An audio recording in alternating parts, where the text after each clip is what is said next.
शाळेच्या कामाचे पैसे मिळाले नाहीत म्हणून रोहित आर्याच्या मनात राग होता आणि त्यामुळे त्यांनी या मुलांच्या अपहरणाचा कट रचला होता। पवईमध्ये ऑडिशनच्या निमित्तानं या सगळ्या मुलांना बोलवण्यात आलं होतं।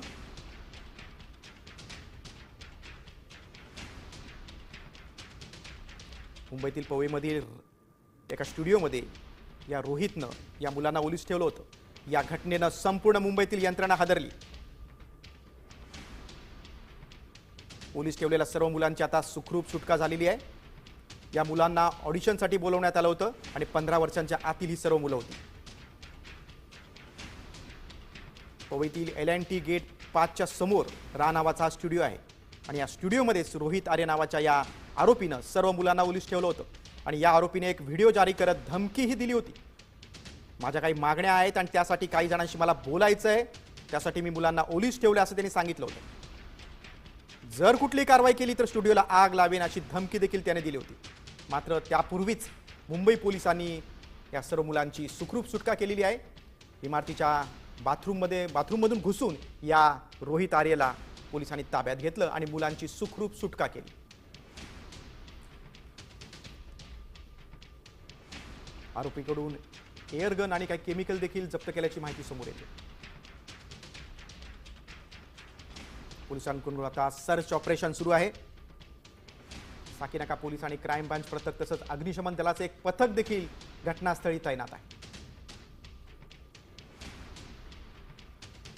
मात्र या गंभीर घटनेनं संपूर्ण मुंबईत खळबळ उडाली होती। यामुळे पालकांमध्ये मोठी घबराट पसरली होती। मात्र घटनेची माहिती मिळताच पोलिसांनी घटनास्थळी धाव घेतली आणि वेळीच या आरोपीला ताब्यात घेतलं। NSG कमांडोंचं एक पथक देखील घटनास्थळी त्वरित आलं होतं।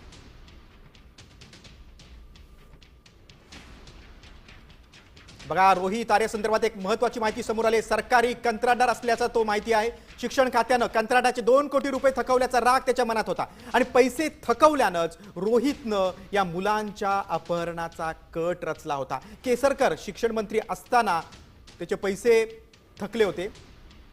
रोहित आर्य सरकारी कंत्राटदार असल्याची माहिती समोर आलेली आहे। शिक्षण खात्यानं त्याच्या कामाच्या कंत्राटाचे 2 कोटी रुपये थकवल्याचा राग त्याच्या मनात होता आणि पैसे थकवल्यानंच रोहितनं अपहरणाचा कट रचला होता। केसरकर शिक्षण मंत्री असताना रोहितला कंत्राट मिळालं होतं।